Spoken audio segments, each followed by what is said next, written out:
चलिए आना के लिए आप कौन सा वर्ड मीनिंग जानते हैं? कम।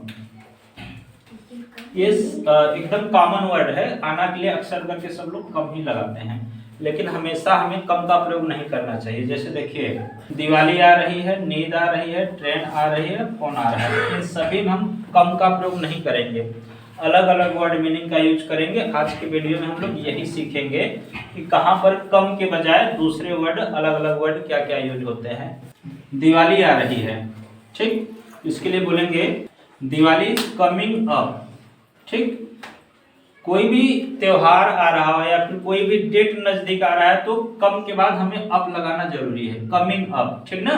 नेक्स्ट देखिए, फोन आ रहा है, फोन इज कमिंग। ये कमिंग गलत है भाई, कमिंग नहीं होना चाहिए। फोन आएगा थोड़ी ना, वो बज रहा है ना, तो इसके लिए क्या बोलेंगे? Phone is ringing. बात समझ में आ रहा है ना, कमिंग नहीं, फोन आ रहा है तो phone is ringing. Next, train आ रही है, तो कोई भी गाड़ी हो, देखिए ट्रेन की बात नहीं, किसी भी प्रकार का व्हीकल हो, कोई भी वैन हो, कोई भी गाड़ी हो, आने के लिए वहां पे कम का प्रयोग गलत है, कम नहीं, कम गलत है, अराइव का यूज करना है ना। नेक्स्ट है, मेरा जन्मदिन आ रहा है, मेरा जन्मदिन आ रहा है, इसके लिए होगा my birthday is coming up. क्या होगा? Coming up. अभी बताया ना, कोई भी डेट अगर नजदीक आ रहा है तो उसके लिए कमिंग अप का प्रयोग करेंगे।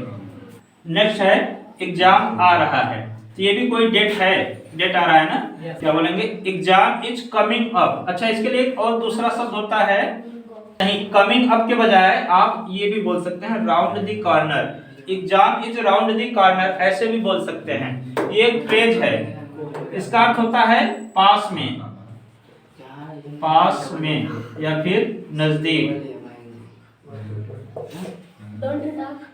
ठीक है। अब इसको ऐसे बोल सकते हैं, exam is round the corner, यानी एग्जाम पास में ही है, नजदीक में है, या फिर एग्जाम आ रहा है तो एग्जाम इज कमिंग अप, ऐसा होगा, है ना।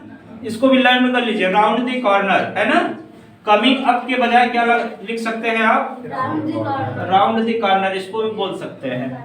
नेक्स्ट सेंटेंस, धनतेरस आ रहा है। अब इसकी इंग्लिश क्या होगी, आप लोग कमेंट में बताने की कोशिश करें। नेक्स्ट सेंटेंस, मच्छर कमरे में आ रहे हैं, mosquitoes are entering the room. याद रखिएगा, इंटर के बाद इन का प्रयोग नहीं करेंगे कि इनटू द रूम, नहीं, तो mosquitoes are entering the room. Next sentence, अध्यापक आ रहे हैं, द टीचर इज कमिंग। इस बार कमिंग अप नहीं करेंगे क्योंकि यहाँ पर पैरों से चल के आ रहे हैं ना, ठीक ना, तो द टीचर इज कमिंग, ये कोई डेट और थोड़ी ना है टीचर।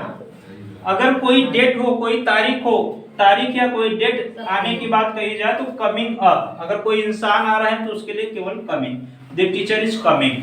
कोई आ रहा है, अब इसकी इंग्लिश क्या होगी, आप लोग कमेंट में बताइए। नेक्स्ट सेंटेंस, मुझे एक विचार आ रहा है, I am getting an idea, I am getting an idea. Next sentence देखिए, नई मूवी आ रही है, तो new movie is being released, ठीक ना। यहाँ पे आने का मतलब यह है कि अब रिलीज होगा।